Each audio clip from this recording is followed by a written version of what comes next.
And hello again everyone, Razak here with actually a different character this time. The reason for this is because this video will cover mounted skills. Now then, there's a few things you have to know about mounted skills. You need a level of at least 13,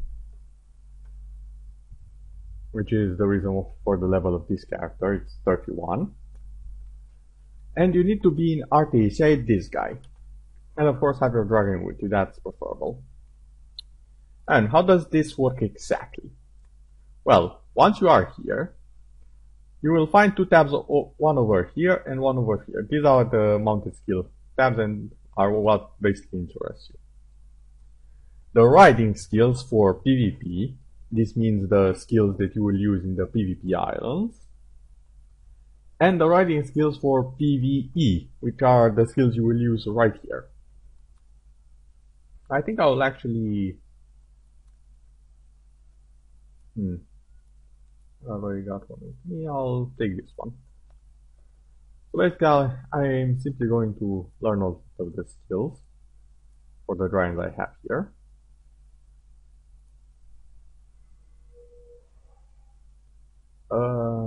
Okay, so this one actually has a level requirement higher than 30. It's weird. Okay.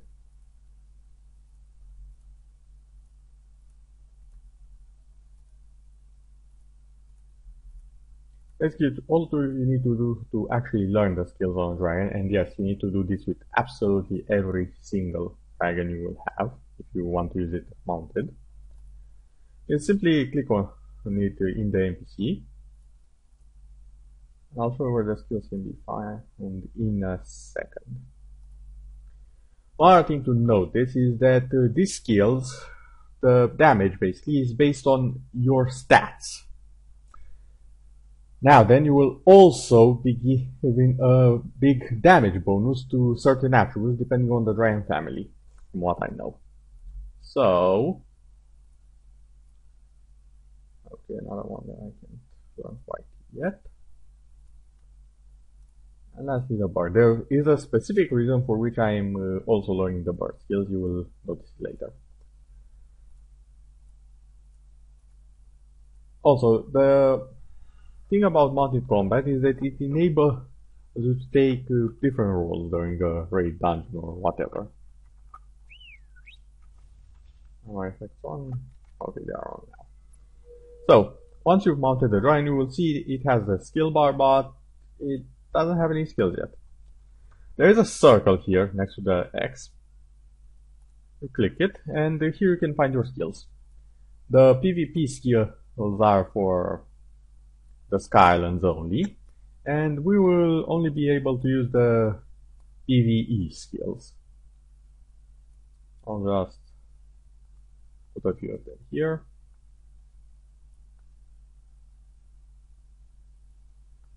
I think I remember what some of these skills are, as I don't actually use mounted combat much.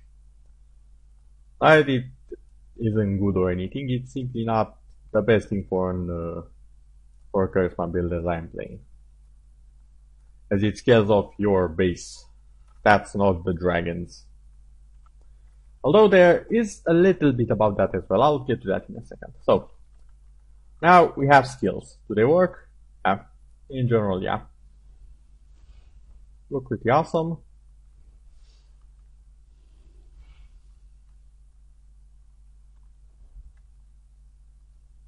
Let's test them out for a bit. Also, you will notice there is an orange-like bar over here under the green stamina bar. That is mounted combat stamina. Sustaining damage while mounted will deplete the mounted combat stamina. This recharges with certain skills slowly over time while not in combat, I think. And there are also a few mounted skills which allow you to replenish it. So there are some dragons you can actually replenish the bar and use them to tank. So let's see. How good are the skills?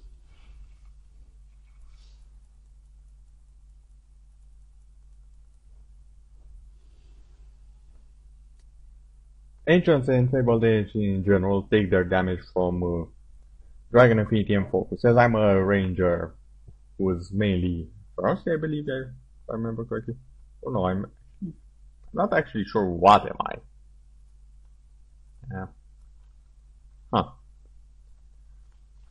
But I'm pretty sure it's not Ferocity. Where is it?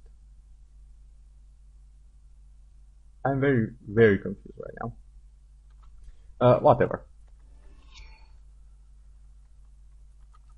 As you can see, it's quite efficient considering it takes me so bloody long normally to be able to kill something like this. I'd rather just mount in most cases. And job done. Alright.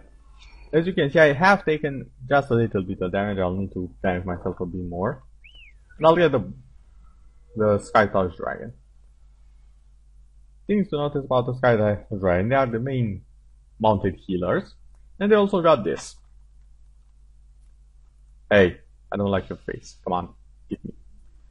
The skill is basically based on Dragon Affinity and Intelligence. Again, Ranger, not that much of it. As you can see, the damage is, I dare say, even worse than it was when I was not mounted. But as you can see, my mounted combat stamina is slowly regenerating from all of this. Okay, that's enough.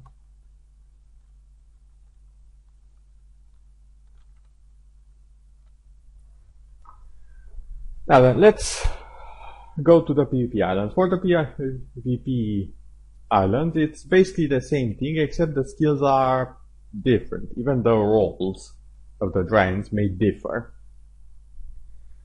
Not to mention, some of the dragons are more different than others. There are also some that can attack while in the air. So far, I think only the Fabled Ancients can do that.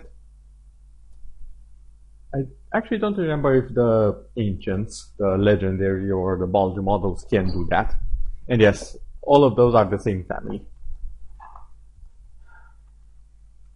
I guess we'll just have to wait and see.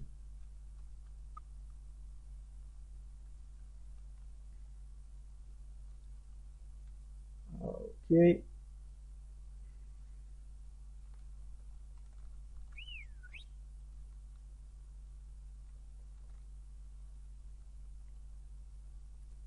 While the lag clears up, I'll just find my skills. Yeah, so it's basically the same. Yeah, so the Ancients and the Fabled that have the same flying skills. You can use them to fight while in the air.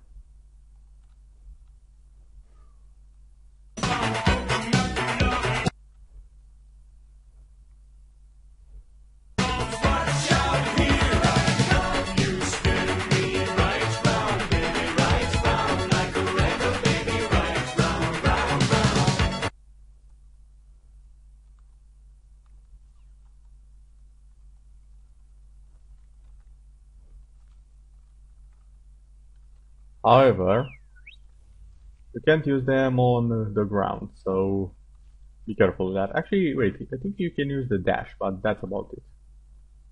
Yeah, you can use the dash.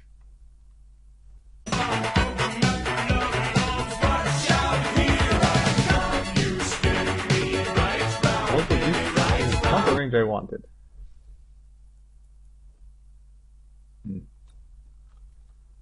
One last thing to remember is that these skills have a few other things. For example, the PvP skills are basically split up in several categories. Damage to Siege Engine,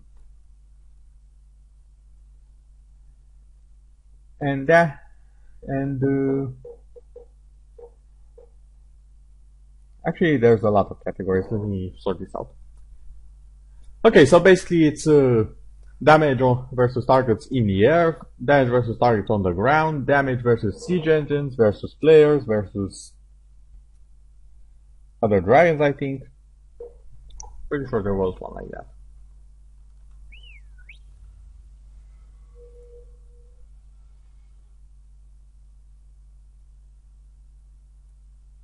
come on, this was the only attack.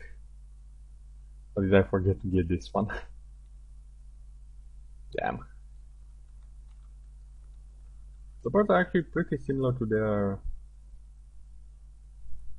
normal PvE, now that I checked it out. Huh, interesting.